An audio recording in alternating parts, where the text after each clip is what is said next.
Hello everyone, আসসালামু আলাইকুম। সবাই কেমন আছেন? আশা করি সবাই খুব ভালো আছে।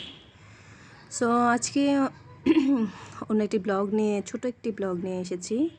আমি আজকে গিয়েছিলাম পুরান ঢাকা নাজিরা বাজার। হঠাৎ মনে হলো যে বিরিয়ানিটা খেতে। সো হুটহাট ডিসিশন, হুটহাট চলে যাওয়া। দুপুরবেলায় চলে গিয়েছি।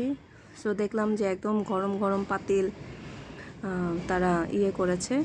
সো এত ভিড় ছিল দিনের বেলা। আসলে ওদের সারাক্ষণই ভিড় থাকে এরকমই।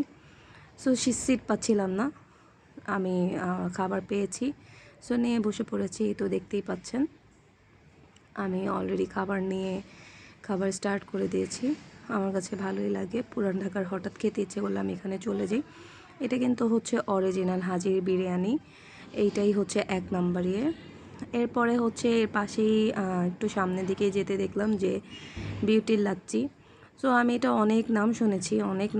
আমি এখানে অনেকবারও যাওয়া হয়েছে, বাট কখনো আমি এটা ট্রাই করিনি। আজকেও ট্রাই করা হতো না, জাস্ট একটু ভিডিও নিব, আমার ইউটিউবে স্মৃতি তার থাকবে, দ্যাটস ওয়াই হচ্ছে ভিডিওটা করা। কারণ মাত্র খেয়ে বের হয়েছি, লাচ্ছিটা খেতে ইচ্ছে করতেছিল না। দেন আমি হচ্ছে জাস্ট ভিডিও করার জন্য এক গ্লাস লাচ্ছি নিয়ে আমি হচ্ছে বের হয়ে গিয়েছি। সো এরপরে আমরা হচ্ছে আমি ইয়েতে এসে পড়েছি টিএসসিতে, টিএসসি ঢাকা ভার্সিটির ভিতরে। সো এখানে দেখলাম বড়ইগুলো দেখে খুবই লোভনীয় লাগতেছিল।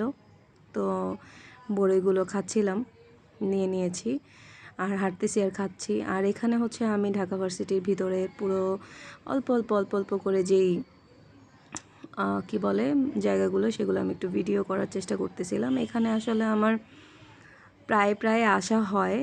সো যার কারণে হচ্ছে ছোটো ভিডিওগুলো ক্যাপচার করা।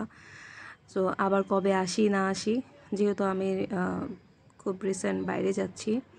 সো কবে আসবো, এই যে এখান থেকে যে দেখতে পাচ্ছেন উপরে এই ডালাসটা, এখানে অনেকবার আমি এরকম ওইখানেই বসা হয় সব সময়। আমার ওইখানে আরও একটা জায়গা আছে, সেটা ভিডিওতে দেখতেই পারবেন। সো এইখানে অনেক রকমের দেখলাম কেক পাওয়া যাচ্ছে, হোমমেড কেক। আপুটা নিয়ে বসে আছে। সো ভাবলাম যে একটা ভিডিও করি। আমি ট্রাই করা হয় নাই, সো তাই বলতে পারলাম না যে টেস্ট কীরকম।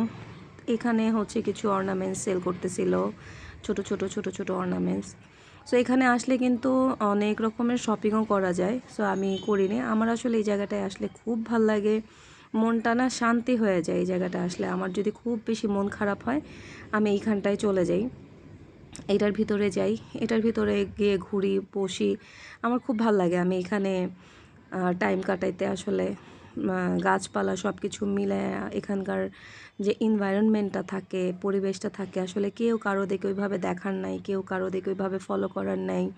যে যার মতো যেইভাবে মনে যাচ্ছে সেইভাবেই এখানে ঘুরতে পারা যায় এটার ভিতরে। এই জায়গাটায় আমার অনেক স্মৃতি। এই স্মৃতিটা কোনো একদিন শেয়ার করব। এই জায়গাটায় আমার অনেক স্মৃতি এই সিঁড়িটার উপরে। এই জায়গার জন্য আমি বারবার এটা জুম করে দেখাচ্ছি। এখানে বসলে গরমের সিজনে গাছের থেকে এক রকমের একটা ফল পড়ে আর টপ করে হয় বা গায়ের উপরে পড়ে, খুব ভালোই লাগে। সো এতটুকুই ভিডিও নিয়েছি। যারা ঢাকা ভার্সিটিতে থাকেন তারা ভালো লাগবে।